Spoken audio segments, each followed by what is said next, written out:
ভাই, ককটেল 2 ছবিটাকে রিভিউয়াররা পুরো ধুয়ে দিয়েছে। ঠিক আছে, কেউ ভাই প্রশংসা করতে পারেনি, জাস্ট পারেনি। সবাই বলেছে ভাই এটা সিনেমা, এটা কি ইয়ার কি হয়েছে। কেউ ভাই প্রশংসা করতে পারেনি। ঠিক আছে, আমাদের বাঙালি রিভিউয়াররা তো ভাই পুরো একদম ধুয়ে দিয়েছে, ধুয়ে মুছে সাফ করে দিয়েছে। তা সত্ত্বেও সিনেমাটা দারুণ, দারুণ বলা যাবে না, বাট ইয়া, ভালোই বক্স অফিস কিন্তু করছে। এবার কিছু সংখ্যক দর্শক আছে যারা সিনেমাটাকে নেয় অন্য কিছু ভেবে থিয়েটারে দেখতে গিয়েছিল। তারা ভেবেছিল আমরা কিছু কিছু একটা পাবো, ঠিক আছে, সিনেমাটা দেখে কিছু একটা দেখতে পাবো। এই আশায় আশায় তারা গিয়ে হতাশ হয়ে ফিরে এসেছে। কারণ তাদেরকে তাদেরকে সেভাবেই কনভিন্স করা হয়েছিল, তাদেরকে তেমনটাই প্রমিস করা হয়েছিল। কিছু কিছু সিনস, কিছু কিছু বক্তব্য এমন রাখা হয়েছিল ট্রেলার টিজার গানে। তারা ভেবেছিল আমরা বোধহয় কিছু একটা পাবো।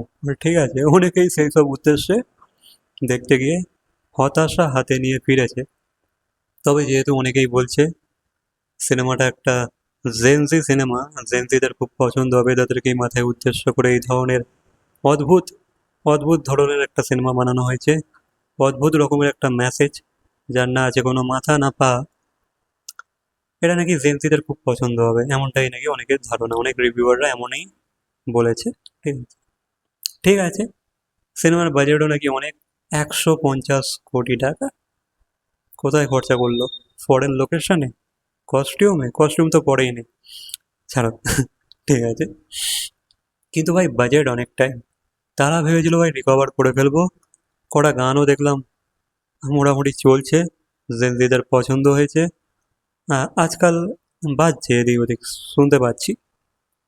তবে সেরকম লেভেলে না, তবে পছন্দ হয়েছে অনেকেরই। তো এরা ভেবেছিল গান, কিছু ক্যাচি সিনসের মাধ্যমে, আর এই যে রিলেশনশিপটা দেখাচ্ছে, এর মাধ্যমে আমরা সিনেমাটাকে হিট করিয়ে দেবো, এর মাধ্যমে আমরা বিজনেস তুলে নেবো। সেটা আমি তো দেখতে পাচ্ছি না যে সিনেমাটা আদৌ হিট হবে কি না, বা এর মেকিংয়ের বাজেট তুলতে পারবে কি না, সেটা নিয়ে অবশ্যই সন্দেহ রয়ে যাচ্ছে। তবে 6 দিনের মাথায় গিয়ে ভাই 66 কোটি টাকা বক্স অফিস করে নিয়েছে। ঠিক আছে, 66 কোটি কাকে বলে? ভাই কাকে বলে? সিনেমাটা কিন্তু খারাপ রিভিউ পেয়েছে, তা সত্ত্বেও কিন্তু দর্শক দেখতে যাচ্ছে। যে কি রিলেশন দেখাতে চেয়েছে, কি ধরনের লয়ালিটি টেস্ট হচ্ছে সিনেমায়, চলো না দেখে আসা যাক। তারপর গানও কিছু হিট হয়েছে, যেগুলো অনেকেরই পছন্দ হয়েছে। তারা সেই গানগুলোর জন্য খিঁচা চলে যাচ্ছে থিয়েটার অব্দি। ঠিক আছে, ভাই সত্যি কথা বলতে কৃতি সেননকে আমার একদমই পোষায় না। আর রশ্মিকা মন্দানাকে আমার কেমন একটা লাগে এখন। ঠিক আছে, প্রথম প্রথম ভালো লাগতো, এখন কেমন লাগে।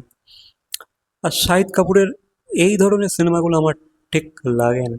কেমন লাগে শাহিদ কাপুরকে, আমার ক্যারেক্টার রোলতে বেশ ভালো লাগে। ঠিক আছে, যেমন কামিনে, আহ, আর কিছু আছে, অনেকে আছে, বাট কামিনাটা আমার, ওই যে ক্যারেক্টারটা প্লে করেছিল আমার বেশ ভালো লেগেছিল। সিনেমাটা ওই ধরনের রোলেতে আমার শাহিদ কাপুরকে ভালো লাগে। যেমন ধরো হায়দার, এই ধরনের আমি কিছু ডিফারেন্ট চরিত্রে দেখতে চাই, যেমন ধরো উড়তা পাঞ্জাব, এই ধরনের। ঠিক আছে, বাট এই ধরনের রোলে আমার ঠিক ঠিক লাগে না। বাট ঠিক আছে, অনেকের পছন্দ হচ্ছে তাই দেখতে যাচ্ছে। অনেকে অন্য কিছু উদ্দেশ্য করে গিয়েছিল, অন্য কিছু এক্সপেক্ট করে গিয়েছিল, এক্সপেকটেশন আলাদা ছিল, সে তারা হতাশ হয়ে ফিরছে। বাট ভাই 6 দিনের মাথায় গিয়ে 66 কোটি টাকা বক্স অফিস করে নিয়েছে সিনেমাটা। ঠিক আছে, তবে 150 কোটি পার করা সিনেমাটার জন্য টাফ আছে। আর পারবেও না, আস্তে আস্তে হাইপ কমে যাবে, আস্তে আস্তে অনেক কিছুই তো হবে। তো আই ডোন্ট থিঙ্ক সিনেমাটা হিট হবে বলে, বা বিজনেস জেনারেট করতে পারবে বলে।